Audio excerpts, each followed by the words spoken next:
The old lighthouse stood sentinel on the craggy cliffs. Its white paint was weathered, a testament to years of battling wind and sea. The lantern room, once a beacon for ships far out, was now dark and silent. The world had moved on, embracing modern navigation, leaving the lighthouse a relic of a bygone era. But the old lighthouse wasn't forgotten. Not entirely. Elias, with his weathered face and calloused hands, still tended to its upkeep. Elias had known the rhythm of the sea since he was a boy.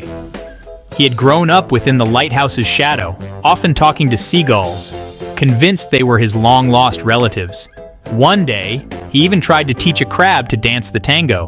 The lighthouse was not just a beacon of light, but a stage for Elias's comedic antics. He polished the brass, swept the floors, and meticulously maintained the massive lens. It was a labor of love, a tribute to the lighthouse's legacy and to the memory of those who had kept the light burning before him. One evening, as the sun dipped below the waves, casting long shadows across the choppy water, Elias noticed something unusual. A faint glimmer flickered on the distant horizon. It was a light, but unlike any he had seen before. It pulsed with an otherworldly glow, shifting and changing color like a living thing. A shiver ran down Elias's spine, a mixture of apprehension and strange excitement.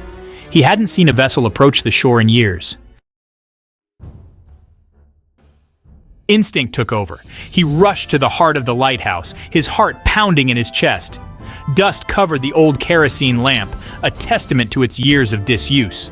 With trembling hands, Elias cleaned the glass and filled the reservoir. A strike of the match, and a warm glow filled the lantern room. He adjusted the lens, the gears groaning in protest after years of silence. The lighthouse, after years of darkness, was once again a beacon in the night. The mysterious light in the distance grew larger, slowly approaching the shore. As it drew closer, Elias could make out the shape of a vessel, but it wasn't like any ship he had ever seen. It seemed to be crafted from mist and moonlight, its sails billowing in a wind that Elias couldn't feel. An ethereal silence hung in the air, broken only by the crashing of the waves against the cliffs below.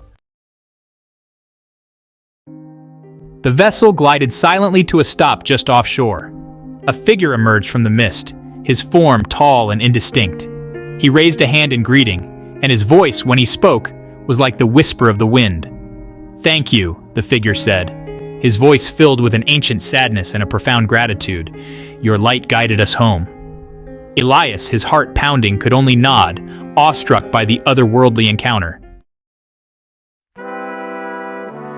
Then, as quickly as it had appeared, the vessel began to fade. It dissolved into the mist, the light diminishing until there was nothing left but the sound of the waves and the salt spray on Elias's face. He stood there for a long time, the echo of the figure's words resonating in his heart. The encounter, though fleeting, had shaken him to his core. It had reaffirmed the significance of the lighthouse, its purpose reaching far beyond the realm of the ordinary. The next morning, the sun rose over a calm sea.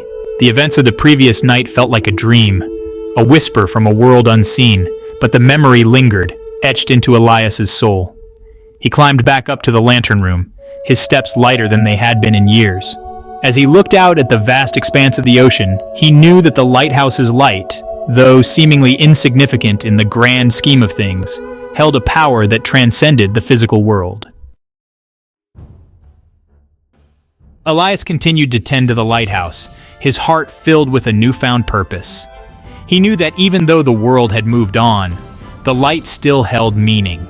It was a beacon of hope, a symbol of guidance, a testament to the enduring power of tradition. And as long as Elias was alive, the light would never go out. It would continue to shine, a silent guardian against the darkness, waiting for the day when it might be needed again. The old lighthouse, like Elias, would continue to stand watch, its light a testament to its eternal purpose.